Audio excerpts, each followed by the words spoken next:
¿Sabías que en Japón hacer ruido al comer es un signo de buena educación? En muchos países, como en América o Europa, hacer ruido al comer se considera algo grosero o poco refinado, pero en Japón pasa justo lo contrario.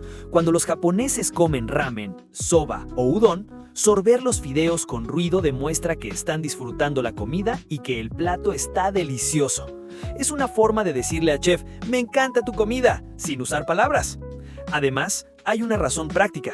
Al sorber los fideos, entra aire junto con el caldo, lo que intensifica el sabor y ayuda a enfriar la comida caliente, evitando quemarte. Por eso, en los restaurantes de ramen en Japón, es totalmente normal escuchar a todos sorbiendo con entusiasmo. De hecho, si te quedas callado, hasta podría parecer que no te gustó.